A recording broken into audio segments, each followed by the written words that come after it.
الله وبركاته.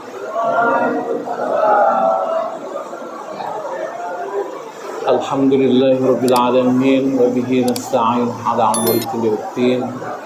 الصلاة والسلام على أشرف المرسلين سيدنا مولانا محمد وعلى آله وصحبه أجمعين. سبحانك لا علم لنا إلا ما علمتنا إنك أنت العليم الحكيم.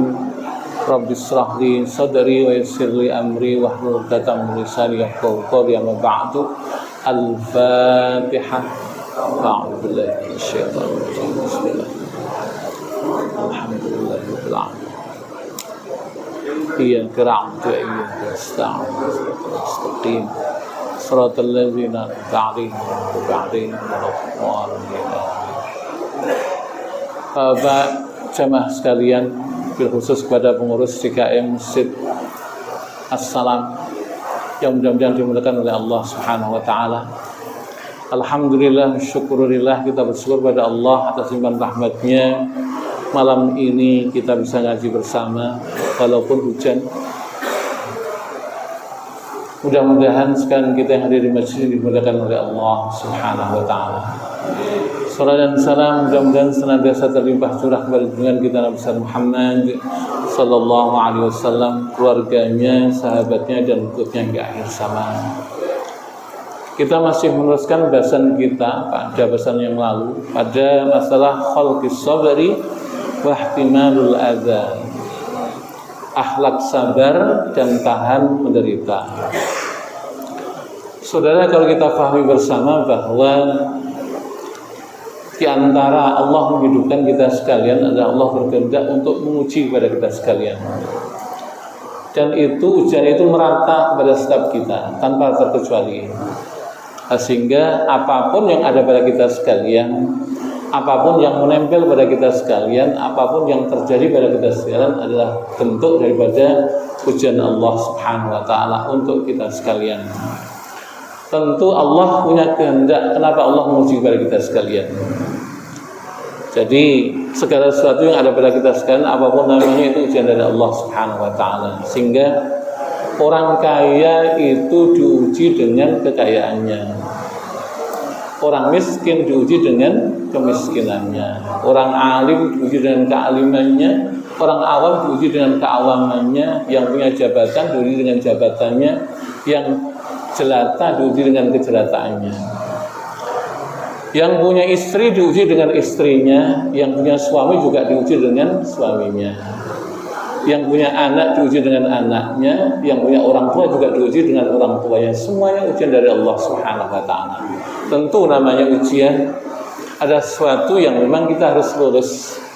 Ketika kita lulus ujian itu, maka kemudian ada reward, ada upah, ada penghargaan dari Allah.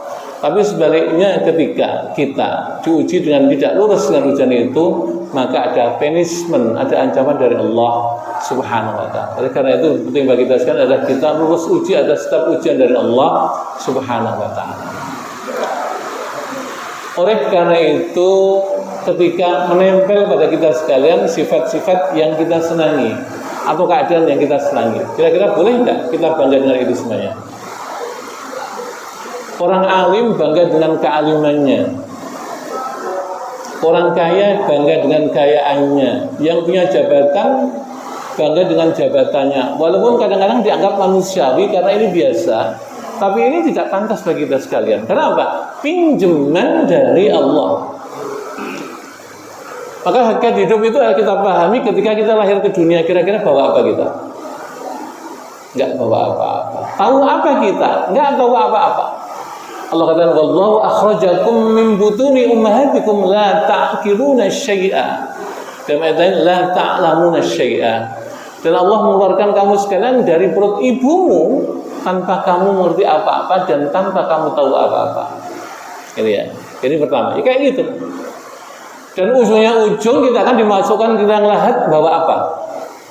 Enggak bawa apa-apa. Itulah hakikat manusia. Dari enggak punya apa-apa, dari enggak tahu apa-apa, dari enggak ngerti apa-apa, menjadi ujungnya juga kayak gitu. Enggak bisa apa-apa, enggak mampu apa-apa, enggak bisa apa-apa. Itu ujungnya. Itu hakikat kehidupan. Maka yang ada di antara dua kutub itu, antara kita nggak punya apa-apa, nggak tahu apa-apa, dengan kita juga kembali seperti itu, semuanya ada suatu pinjaman dari Allah Subhanahu Wa Taala.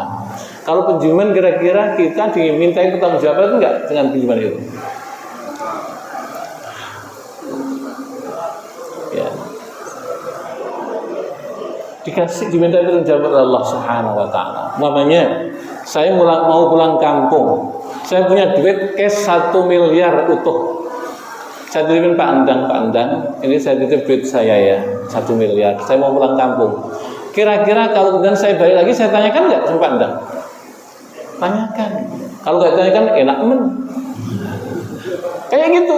Sama, Allah ngasih kepada kita sekalian bukan tanpa pertanggungjawaban dari Allah. Semuanya seperti itu. Ya, maka bagi kita sekalian, ya pertanggungjawaban tentang seperti itu. Makanya penyikapan kita tentang titipan-titipan Allah atau bahasa lainnya adalah amanah-amanah dari Allah Subhanahu Wa Taala kepada kita sekalian. Maka kita harus hati-hati dengan amanah-amanah tersebut. Dan sekarang trennya orang itu nyari amanah, ngejar amanah. Padahal juga belum tentu orang mampu dengan amanah yang ada. Tapi ngejar amanah. Jadi repot-repot kampanye karena pengen jadi bupati. Itu kan ngejar amanah. Kalau bahasa saya itu kayak sapi nantang pasangan, itu kayak gitu. Berat banget. Makanya bagi kita sekalian ya, menginginkan sesuatu ya sah-sah saja, boleh-boleh saja. Tapi kemudian kita jangan memaksa untuk mendapatkan itu. Karena apa? Kalau toh diberikan oleh Allah Subhanahu Wa Taala itu semuanya, belum tentu kita juga mampu. Ya, maka berkaitan dengan amanah tadi, maka ada satu hadis Rasulullah Sallallahu Alaihi Wasallam. Ini semuanya berkaitan dengan amanah. Rasulullah mengatakan dalam satu hadisnya, la yazalu qaumun, ya, la yazalu qaumun illa yus'al an arba. Tidak akan bergeser kaki manusia di hari kiamat nanti kecuali Allah akan mintakan pertanggungjawaban kepadanya tentang 4 hal. Ya, pertama, an umrihi fima afnah. Umurnya dihabiskan untuk apa? Jadi umur kita itu detik per detik yang diberikan oleh Allah Subhanahu Wa Taala, bukan tanpa tanggung jawab yang diminta oleh Allah. Kita hanya oleh Allah. Kita nggak bisa jawab, nggak bergeser kaki kita. Padahal ketika itu matahari didekatkan oleh Allah ke atas kepala kita itu, kalau merujuk pada kitab Quranul Azim yang ditulis oleh Imam Ibnu Katsir, sekitar milun au milain. Matahari di atas kepala sekitar 1 mil atau 2 mil. Kira-kira panasnya kayak apa? Ini menurut para ahli ya, astronomi, dia mengatakan kalau seandainya sekarang itu matahari ditarik ke atas dari garis edarnya 10 mil, bumi ini beku. Kalau diturunkan lagi 10 mil, itu kemudian bumi ini terbakar karena panasnya itu. Nah, ketika itu matahari diturunkan oleh Allah di atas manusia sekitar 1 atau 2 mil. Kira-kira panasnya kayak apa? Sehingga hadis menjelaskan ketika itu manusia berenang dengan keringatnya. Ada yang setemata kaki, ada yang selutut, ada sepinggang, ada yang sedada, ada yang sampai mulutnya, ada yang tenggelam sama sekali berdasarkan dosa-dosanya ketika di dunia.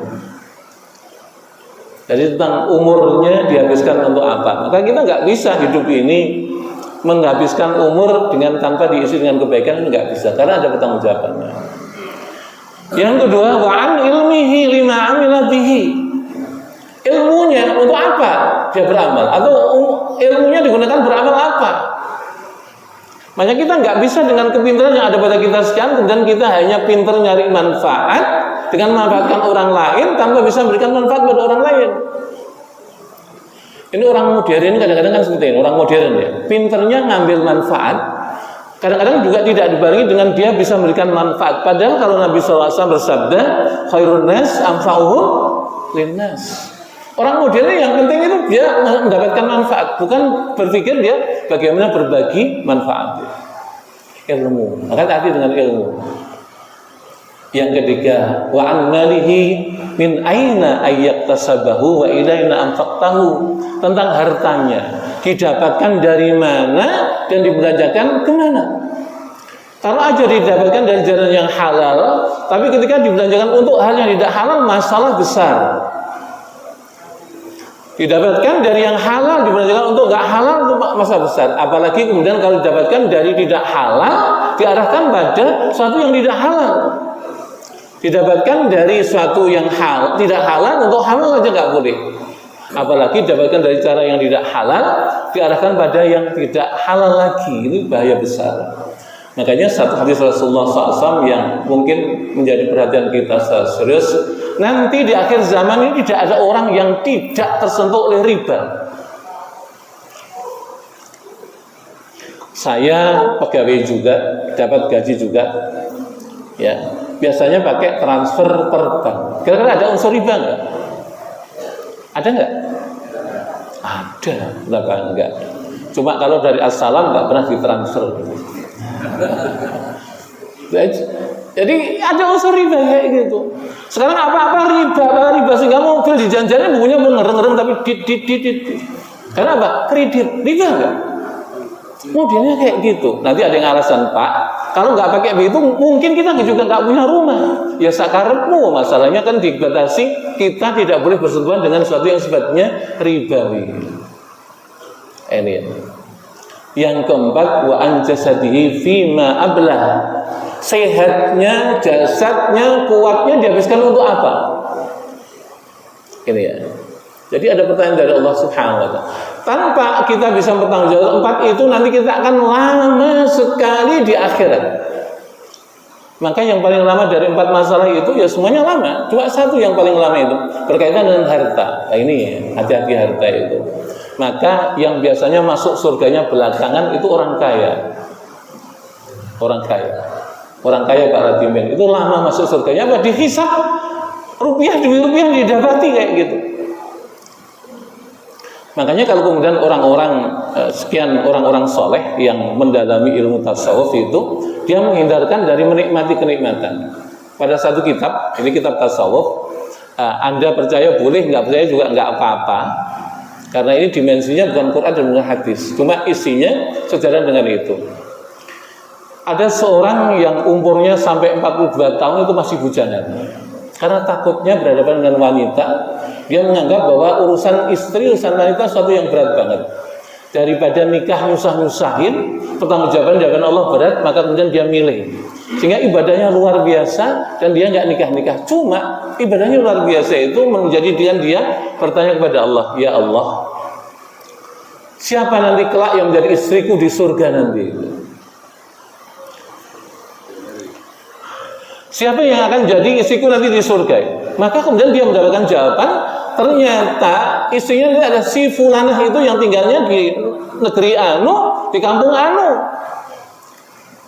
Maka kemudian didatangi tempat itu dan jauh tempat itu. Maka ketika sampai dengan rumah fulanah itu, ternyata rumahnya itu reot udah mau roboh.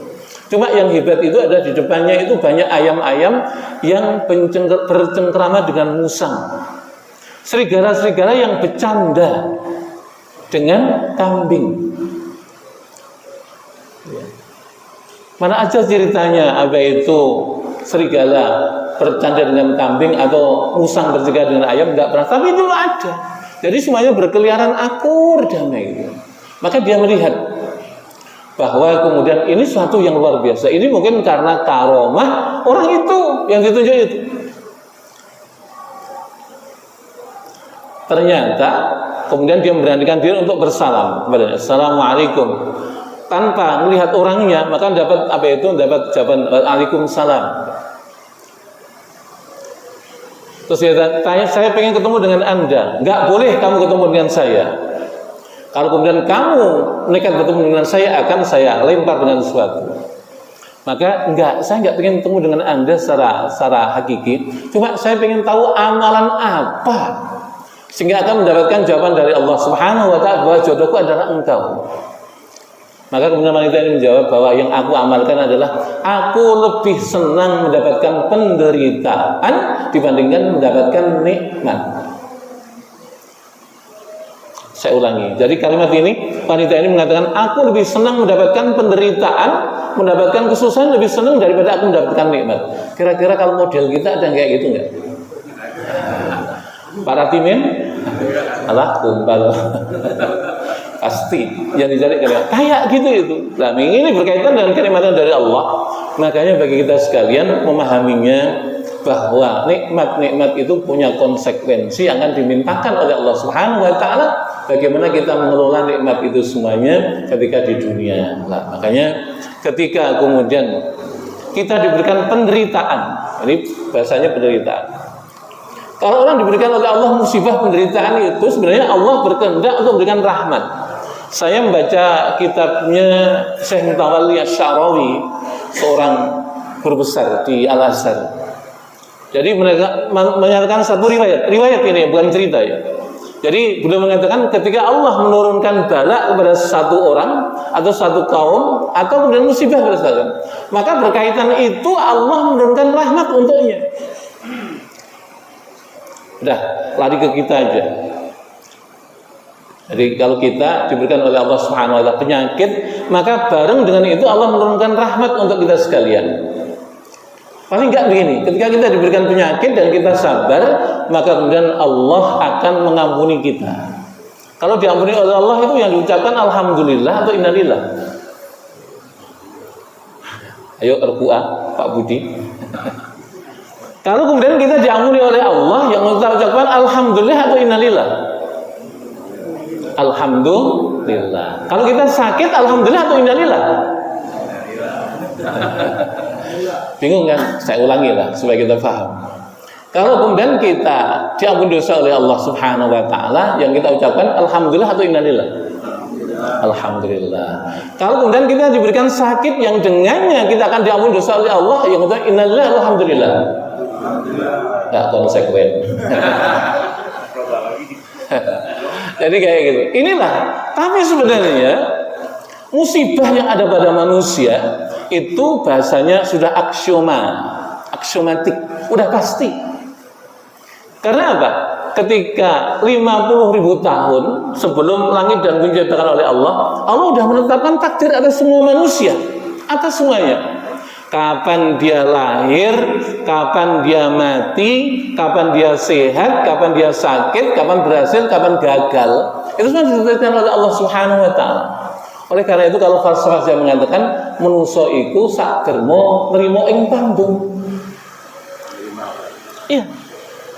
Nah, maka bagi kita sekalian balik lagi kepada azza atau kemudian sesuatu yang tidak mengenakan itu, maka tidak ada kalimat lain bagi kita sekalian ketika kita mendapatkan ujian dari Allah Subhanahu wa taala, kita bersabar atas ujian-ujian tersebut. Ini yang paling bagus. Macam kira-kira enak mana jadi orang kaya dengan orang miskin? Yang bilang orang kaya pasti belum jadi orang kaya. Jadi kalau orang kaya itu standar, cuma urusannya repot betul berkaitan dengan pertanyaan-pertanyaan nanti itu repot. Orang miskin, ya. Orang miskin itu Pak, kalau kemudian sholatnya bagus, akhlaknya bagus, sama malaikat dihisab, sholatnya udah surga sana, nyempit-nyempitin tempatnya. Ini kalau kemudian orang miskin. Ada loh Pak, ada orang jadi apa itu, ada satu riwayat mengatakan begini, ada seseorang yang kaya raya Pak, dia mengatakan pada anakku, kekayaan bapak itu banyak banget dan akan saya wariskan pada kalian semuanya, tapi syaratnya satu, kalian harus mau ada yang menemani bapak di alam di kuburan. Kaya raya itu, anaknya nggak ada yang mau. Maka kemudian semuanya anak nggak ada yang mau, maka bapaknya mengatakan, yaudah kalau begitu carikan orang yang mau menemani bapak di kuburan. Maka buat sayembara. Siapa yang mau menemani bapak saya di kuburan selama 40 hari saja, maka kemudian akan diberikan kekayaan bapakku sebanyak setengahnya. Lama sekali Pak, nggak ada yang daftar, nggak ada. Akhirnya kemudian ada seorang itu yang miskin. Orang miskin ini kerjaannya nyari kayu bakar. Karena sudah gak tahan jadi orang miskin, maka udah daftar aja dah. Ditanya oleh anak-anaknya, ya bapak mau menemani bapak saya 40 hari dalam kuburan? Ya mau saya, udah bosan jadi orang miskin. Ya udah kalau begitu, nanti kalau bapak saya meninggal akan saya kasih tahu. Betul Pak, kuburannya dibuat besar banget itu. Maka pada hari ketika meninggal, dikasih tahu bapak ini, Pak, bapak saya sudah meninggal, bapak sudah siap masuk kubur apa itu, menemani bapak saya di kuburan, siap. Maka disediakan makanan, minuman semuanya selama 40 hari. Karena kuburannya besar banget, maka digeledakin itu, di pojok itu. Betul Pak. Ketika orang apa itu ditinggalkan oleh pelayat terakhir dari kuburan itu, maka kemudian datang malaikat mungkar nakir. Dia cerita, malaikat mungkar nakir itu matanya segede kendil yang menyala. Takut nggak? Kayak gitu. Cuma masalahnya yang ditanya oleh malaikat mungkar nakir bukan yang mati, dia yang nungguin. Siapa namamu? Kata malaikat mungkar. Saya adalah fulan Pak Malaikat. Kamu kerjanya apa? Nyari kayu bakar Pak Malaikat. Kayu bakar ya di mana saja asal ada saya ambil. Nyolong bukan? Bukan Pak Malaikat, nyari. Terus kamu punya apa? Saya punya petel Pak Malaikat. Petel ya kayak kampak kecil gitu. Dari mana beli? Beli di mana? Ya tukang petel. Duit yang kamu beli itu dari nyolong atau dari ngentit? Enggak Pak Malaikat, ini dari saya kumpulkan. Ah enggak percaya.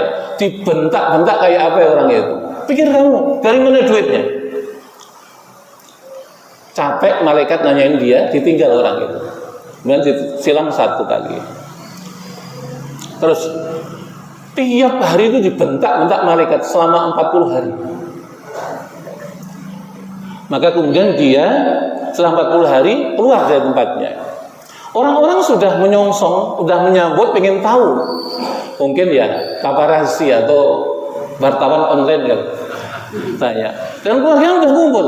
Sudah tak ngumpul ini mengatakan, Pak, ini adalah milik Bapak. Ini harta Bapak, bagian Bapak yang setengah daripada apa itu harta orang tua saya. Apa kata dia? Udah PPN, aku nggak mau. Saya punya petel 1 dibentak-bentak malaikat 40 hari, apalagi punya banyak kayak. Udah lawyer pergi pulang Pak. Ini cerita tasawuf. Kalau cerita ini benar, betapa luar biasa beratnya ketika orang ditanyai tentang urusan-urusannya di dunia, apalagi berkaitan dengan masalah-masalah yang penderitaan atau musibah. Maka kalimatnya tidak yang lain bagi kita sekalian ketika kita mendapatkan musibah, 1 kalimat saja yang harus muncul dari kita sekalian adalah sabar. Nah, sabar itu pengertiannya adalah bukan terima Pak. Sabar itu pengertiannya berlapang dada dengan ketentuan Allah tadi, lapang dada. Enggak ngersulo, enggak ngeresah, enggak ngeluh, itu namanya sabar. Tapi kalau sabar sambil ngeluh itu enggak sabar. Seperti itu. Ya enggak sabar. Maka firman Allah Subhanahu wa taala, ya ayyuhalladzina amanu sabiru wasabiru warabitu wattaqullaha la'allakum tuflihun. Ali Imran ayat 200. Ya ayyuhalladzina amanu sabiru, orang-orang yang beriman, isbiru, sabarlah kalian semuanya. Wasabiru, wazannya berbeda ya. Wasabiru, dan tingkatkanlah kesadaran kalian. Warabitu, dan siap-siaplah kalian untuk sabar lagi. Karena apa? Karakter dari ujian Allah itu, kalau orang sabar atas ujian dari Allah itu, Allah tidak berhenti, malah menaikkan lagi kesabaran itu, meningkatkan lagi apa itu ujian itu. Sabar lagi, lurus lagi, maka Allah tingkatkan lagi tingkat kesulitan dan kepedihan daripada ujian itu, sampai dia menghadap pada Allah Subhanahu wa ta'ala. Makanya Bapak saudara sekalian berbahagia, kalau ada orang meninggal sakit, rata-rata kita kan kayak itu, meninggal itu diawali oleh sakit. Sehingga pendapat banyak orang, kalau orang syukuran meninggal, tanyanya satu, sakit apa dia? Seakan-akan orang meninggal itu karena sakit. Benar gak itu? Orang meninggal itu bukan karena sakit Pak. Orang meninggal itu karena nyawanya dicabut oleh malaikat Israel, bukan karena sakit. Cuma kenapa kelaziman orang yang mau meninggal itu sakit dulu? Maka sebenarnya Allah berkehendak untuk mengambil dosa atas orang-orang yang diberikan oleh Allah sakit kayak gitu. Kalau toh kemudian dengan dikasih sakit itu masih belum tuntas dosanya, maka Allah akan sulitkan dia pada sakaratul maut. Sakaratul maut itu kan luar biasa sakitnya. Jadi dalam satu riwayat dikatakan bahwa kalau ditampakkan sakitnya orang sakaratul maut itu kayak binatang yang dikuliti hidup-hidup. Makanya untuk bed restnya saja orang meninggal dunia itu perlu waktu 40 tahun baru selesai karena sakitnya. Kalau nggak percaya, ntar rasain masing-masing. Udah, ntar aja. Sekarang kan nggak percaya. Kalau perlu meninggal bawa handphone. Kalau nggak sakit nanti WA saya, Ustaz bohong. Ini ya luar biasa. Maka kalimatnya isbiru wasabiru warabitu. Ujian Allah seperti itu sampai kemudian nah. Maka pernah ada satu pertanyaan dari sahabat Rasulullah SAW kepada beliau. Rasulullah mengatakan, ayu asyaddu bala'in. Tahu nggak siapa yang paling berat ujiannya? Maka kemudian Rasulullah mengatakan, menjawab sendiri adalah sahabat mengatakan Allah wa Rasuluhu a'lam, Allah dan Rasulnya yang tahu. Maka kemudian sahabat-sahabat Rasulullah menjawab sendiri, al-anbiya wal mursalin. Nabi dan Rasul itu adalah orang yang paling berat ujian. Tidak ada satupun daripada Nabi dan Rasul yang tidak diuji oleh Allah. Semuanya. Sampai dengan Nabi Muhammad SAW juga kayak gitu. Dipersiapkan oleh Allah Subhanahu wa Ta'ala dengan sederet ujian yang ada padanya. Karena itu tadi Allah menggembleng kita. Dan kita juga sebenarnya digembleng oleh Allah dengan ujian-ujian pada kita sekarang. Oleh karena itu sebenarnya saya katakan pada awal tadi, semuanya yang ada pada kita sekarang adalah ujian dari Allah Subhanahu wa Ta'ala. Maka ulama membagi ujian atas dua, musibah atas dua. Ada musibah bil khair, ada musibah bil syarr. Ada musibah yang nikmat, ada musibah yang menyedihkan atau menderitakan. Cuma masalahnya ini adalah orang-orang yang diuji dengan musibah besar itu banyak lulus, sementara orang yang diuji dengan musibah bil khair nggak banyak yang lulus. Kenapa masalahnya? Tidak semua orang memahami musibah bil khair itu musibah. Jadi kalau orang dapat rezeki banyak, umpamanya Pak Ratimin arisan dapat 5 miliar, ujian atau musibah? Ayo. Ujian itu. Karena di balik ujian itu ada di balik musibah itu ada nikmat, di balik nikmat itu ada musibah. Maka saya berani mengatakan bahwa sebenarnya orang itu kaya dengan miskin itu sama, Pak. Yang beda itu stylenya saja. Yang kaya pakai pajero, yang miskin pakai jula pancal, gitu aja. Tapi ya urusannya kayak gitu. Sehat dengan sakit itu juga sama aja sebenarnya. Cuma cita rasanya berbeda. Kalau orang sehat kemudian kemelindi, kemelelet, lagu kayak gitu. Orang sakit ngeringkuk, istighfar terus. Enak mana istighfar terus dengan berlagu? Udah siap sakit ini. Kayak gitu. Jadi sama aja kalau benar kita pahami. Oleh karena itu ya Allah ngasih itu dan seperti itu. Nah maka urusannya Allah bolak-balik, Pak. Tilkal ayyamu nutawiluha bainan nas. Hari itu Allah bolak-balik. Sekarang kita senang, sebentar lagi sedih. Sekarang sedih kita senang. Sekarang gagal, besok berhasil. Sekarang berhasil, kayak gitu itu. Liya'lamal ladzina amanu minkum wa yattakhiduna minkum syuhada. Allah berkehendak untuk tahu, walaupun Allah Maha tahu dari kita sekalian siapa orang-orang yang tahan uji, siapa orang-orang yang tidak tahan uji, kayak gitu. Makanya kalau kemudian orang, ya saya pilih terminologi atau istilah orang-orang tasawuf itu adalah orang yang mensucikan jiwanya, Pak. Sehingga memilih apapun yang diberikan oleh Allah Subhanahu wa Ta'ala dengan lapang dada, diberikan nikmat dia bersyukur, diberikan musibah kemudian dia sabar. Dan kadang-kadang dibalik, ketika dia mendapatkan musibah dia bersyukur, ketika mendapatkan nikmat dia bersabar. Gini logikanya. Jadi sekitar ini harus kemudian sudah mulai bertasawuf. Sudah mulai bertasawuf. Kan nggak ada yang bikin, semuanya sudah usia makan ya. Jadi harus bertasawuf itu. Bagi kita sekalian, saudara, ketika kita mendapatkan nikmat dari Allah dengan risikonya yang besar itu, maka kita harus hati-hati. Hati-hati betul itu. Karena tadi saya sampaikan satu riwayat bahwa tidak ada orang yang akan selamat dari pertanyaan tentang kenikmatan yang diberikan oleh Allah kepada kita sekalian.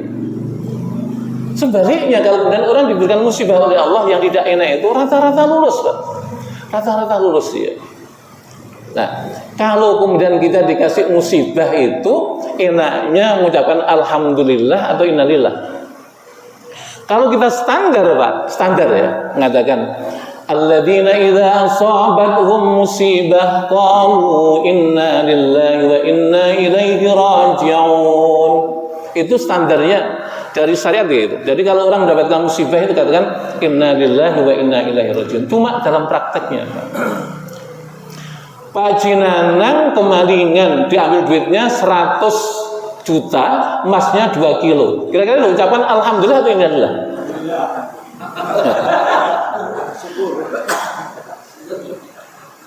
Alhamdulillah atau innalillah? Rata-rata innalillah. Tapi kalau begitu Pak Jinanang perampokan diambil duitnya 100 juta sama emas 2 kilo dan innalillahi wa inna ilaihi raji'un. Udah macam gitu. Kira-kira apa itu dengan ucapan itu menjadi sabar atau enggak? Ikhlas atau gerundel? Okay. Ya lisannya macam innalillahi wa udah 100 kali lah, gak usah sekali itu. Masih ya nyarinya susah, ngumpulnya susah, dana pensiun semuanya dibeliin emas, ada yang ngerampok kan gitu, masih gerundel. Ini masalahnya. Oleh karena itu walaupun secara syariat seperti itu, ini standar. Maka ulama mengajarkan kepada kita sekalian agar kita tidak ngerundel pada musibah, ucapkan alhamdulillahirabbil alamin, baru inna lillahi wa inna ilaihi raji'un. Allahumma ajurni fi musibati wa akhlif li khairan minhu. Dalam musibah ucapkan alhamdulillahirabbil alamin, segala puji bagi Allah dan seluruh sekalian alam. Kemudian baru inna lillahi wa inna ilaihi raji'un. Segala sesuatu adalah punya Allah dan kepada Allah lah semuanya akan dikembalikan. Baru kemudian Allahumma ajurni fi musibati wa akhlif li khairan minhu. Ini yang paling bagus dan paling ideal seperti itu. Makanya kalau cuma pakai bahasa syariat ya kan kayak gitu. Innalillah ya innalillah, tapi hatinya mesti ngerundel.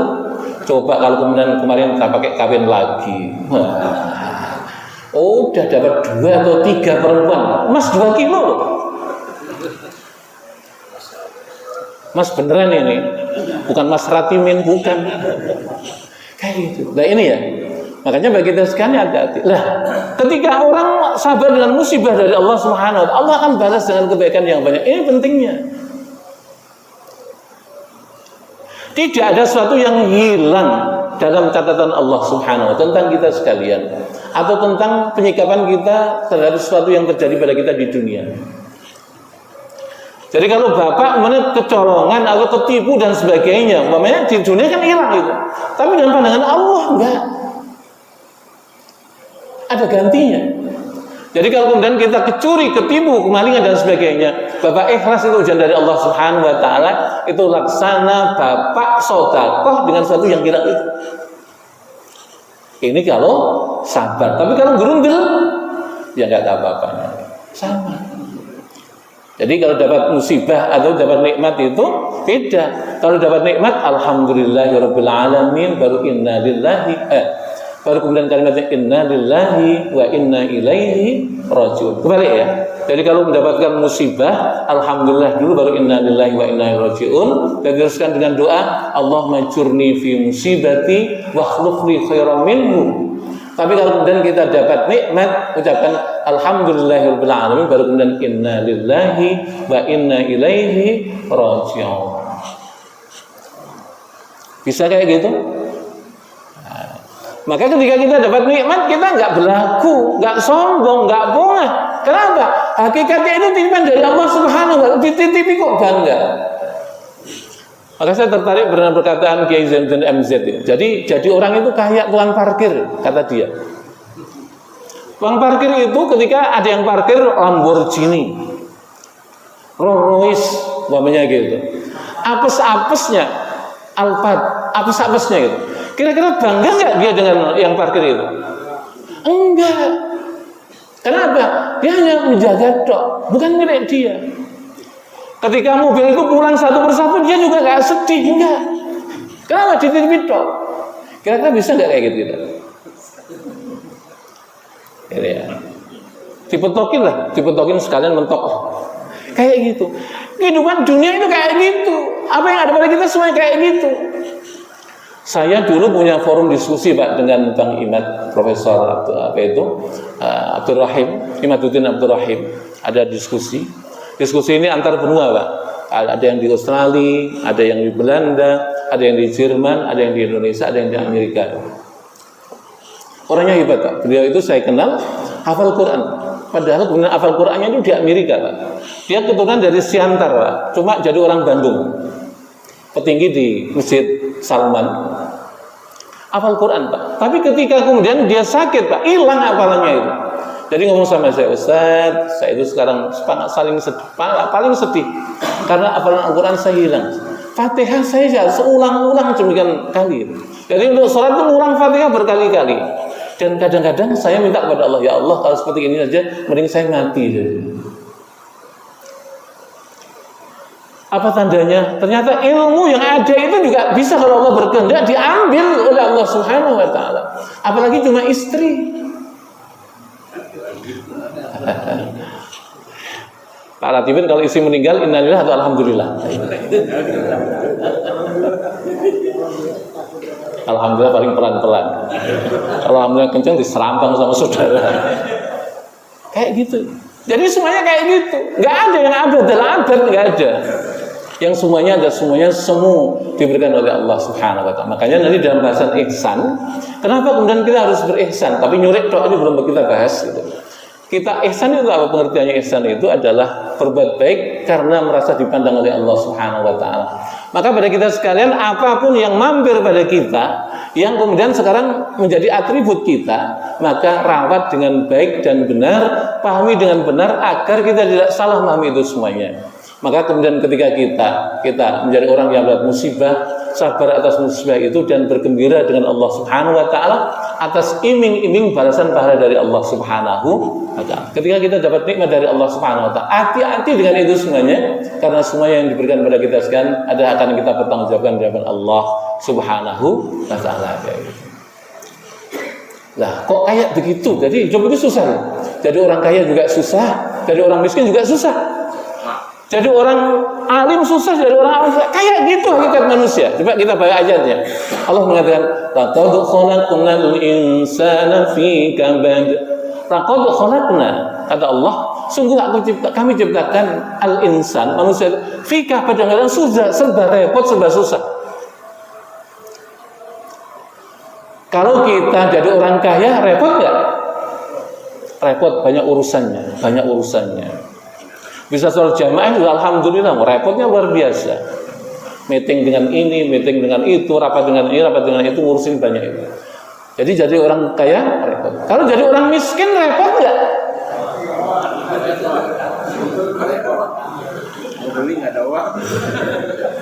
Lebih repot. Punya istri repot nggak? Nggak berani, pasti nggak berani. Urusannya ya kalau istrinya nerima aja insya Allah ya nggak terlalu repot. Tapi kalau istrinya cerewet dan bawel ya insya Allah repot juga. Kadang-kadang ngomongnya kan begitu, kalau barang tak tukar tambah kan. Punya istri repot ya, belanjanya macam-macam. Tapi kalau kemudian jomblo nggak punya istri repot nggak? Nggak ada orang nggak punya istri mungkin bisulan pukul banyak itu nggak punya istri. Ya yang dipeluk bantal, dikolonin bantal, muter-muter cuma bantal tok, apa enak. Punya anak banyak, repot nggak? Repot, apalagi zaman kayak gini. Tapi ketika kita nggak punya anak, repot nggak? Lebih repot. Itu hidup. Maka janganlah kemudian kita mencari kenikmatan dalam kehidupan ini, jangan. Nggak akan ketemu, Pak. Senikmat-nikmatnya dunia itu nggak nikmat. Paling kita bisa merasakan sedikit aja, loh. Nggak bisa. Hakikatnya sana. Oleh karena itu dunia itu tempat repot, tempat kita berenak-enak itu nanti ketika kita masuk surga. Maka diibaratkan Nabi SAW, ad-dunya mazra'atul akhirah. Dunia itu adalah tempat bercocok tanam untuk akhirat. Oleh karena itu kita bercocok tanam, menebar kebaikan, menanam kebaikan kepada semua orang. Walaupun orang itu nggak baik sama kita sekalipun, nggak penting. Karena yang penting kemudian kita menebarkan kebaikan. Cuma kita ini kadang-kadang ya hidup itu transaksional. Kepada orang yang baik kita baikin, kepada orang yang suka negur kita tegur gitu ya. Begitu ketemu orang yang nggak pernah negur kita, negur nggak? Begitu ketemu dengan orang yang nggak baik sama kita, baik nggak? Kayak gitu. Contoh yang paling gampang, bapak punya tetangga, setiap tetangga itu pulang kampung bawa oleh-oleh, bapak senantiasa dikasih oleh-oleh itu. Kira-kira kalau bapak pulang kampung bawa oleh-oleh itu bapak kasih nggak sama dia? Pasti dikasih. Tapi sebaliknya ketika tetangga bapak ketika setiap pulang kampung bawa oleh-oleh yang banyak, nggak pernah ngasih bapak. Bapak pulang dari kampung bawa oleh-oleh banyak, pernah ngasih sama dia nggak? Itu potongan kita masih kayak gitu. Jadi baik kita itu karena kita dibaiki. Padahal sebenarnya hukumnya sederhana, Pak. Ketika kita baik dengan orang baik, paling-paling nilainya skornya cuma 1-1. Tapi kalau kemudian kita baik kepada orang yang nggak baik sama kita, skornya bisa 10-0. Itu ya. Itu kehidupan. Makanya jangan mikir enak di dunia. Enak itu enak apa? Nggak enak. Udah, kita renungkan dari kita awal kita rumah tangga. Kita sebelum rumah tangga masih barangkali ngenger saudara atau kemudian kita kontrak. Apa enaknya orang kontrak?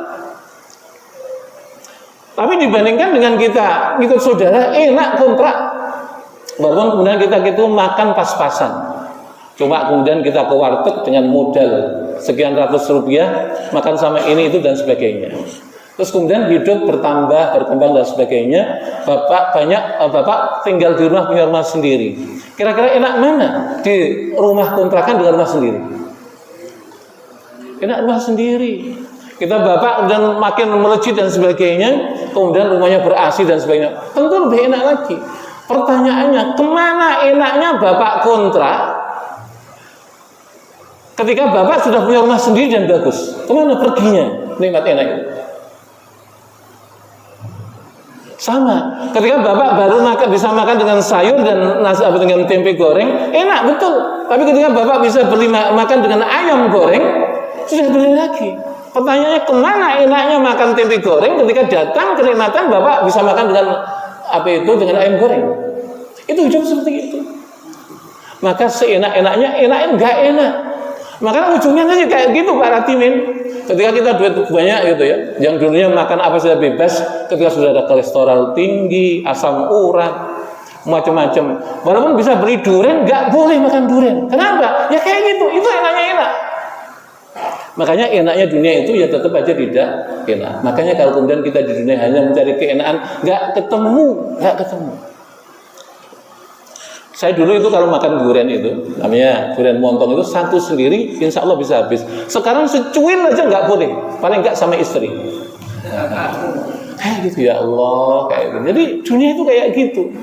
Makanya jangan cari kenikmatan di dunia. Nanti kalau kita cari kenikmatan di dunia, itu ibaratnya kayak kita minum air laut, semakin diminum semakin haus. Maka perhatikan orang-orang yang hidupnya hanya untuk mengejar dunia, kayak begitu ujungnya ya susah, pasti seperti itu.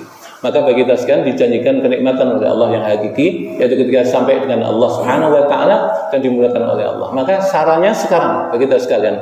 Sarannya untuk mendapatkan itu sekarang, ini kita hidup ini sekarang. Maka penuhi dengan kebaikan-kebaikan yang banyak, kumpulkan pundi-pundi amal yang banyak untuk kita sekalian untuk kehidupan nanti. Kita tanam benih-benih kebaikan agar kemudian kita peroleh nanti kita petik. Karena tanaman kebaikan yang kita tanam sekarang ini, yang petik itu kita, nggak bisa dipetik oleh orang lain. Ya ibaratnya lah, kita yang tanam mangga, kemudian kita metik sah karena tanaman kita. Tapi kalau kemudian kita nanam mangga atau tetangga kita menanam mangga, kita nggak ikut nanam, kita metik, itu apa namanya? Nyolong. Kalau nyuri itu masih kurang keren, nyolong. Kayak gitu. Maka bagi kita sekalian akan rugi bagi kita sekalian kalau dalam kehidupan ini kita tidak isi dengan kebaikan. Nah, makanya kebaikan yang paling gampang dan nilainya banyak dan besar itu adalah kita tahan uji atas penderitaan-penderitaan yang diberikan oleh Allah Subhanahu wa taala kepada kita apapun namanya. Maka kalau kemudian anak itu nakal, jangan kemudian kita langsung bentak, kita ambilin, enggak. Ini adalah ujian dari Allah Subhanahu wa taala. Ketika kita bisa menyelesaikan anak kita dari yang nakal menjadi tidak nakal, maka kebaikan yang banyak. Sama, kalau punya istri kemudian nakal juga kayak itu, jangan langsung kita usir. Dibimbing yang baik, bimbing yang benar. Ketika dia bisa rubah dari tidak baik menjadi baik, maka ini kebaikan yang banyak. Kayak gitu. Termasuk punya tetangga. Tetangga itu kadang-kadang juga nyenengin, kadang-kadang juga biang kerok juga. Bagi kita sekarang nggak usah kemudian. Kenapa nggak usah? Maka ini sebenarnya ujian dari Allah Subhanahu wa taala, sengaja diujikan oleh Allah kepada kita sekalian, akan diketahui kita termasuk orang yang sabar atau tidak dari ujian-ujian tersebut. Semuanya seperti itu. Jadi dia datang kepada kita sekalian menurut kehendak Allah Subhanahu wa taala untuk ujian kepada kita sekalian. Maka berbahagialah kita sekalian yang sabar atas setiap ujian dari Allah Subhanahu wa taala tadi. Baik, kita batasi waktunya. Ya. Nggak usah ada pertanyaan ya, nggak usah ya, nggak usah, karena sudah masuk waktu. Dan saya senang kalau nggak ditanyain ini, karena nggak panjang. Karena lagi musim hujan, bapak pulang ke rumah langsung tidur enak. Saya kehujanan, repot juga. Ini saja, mudah-mudahan kita semua dirahmati oleh Allah Subhanahu wa taala. Al-Fatihah.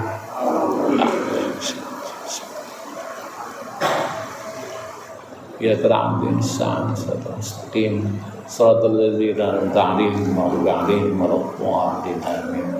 Kita tutup dengan membaca kafaratul majelis. Subhanakallahumma bihamdika asyhadu an la ilaha illa anta astaghfiruka wa atubu ilaik. Wa lakum minkum. Assalamualaikum warahmatullahi wabarakatuh.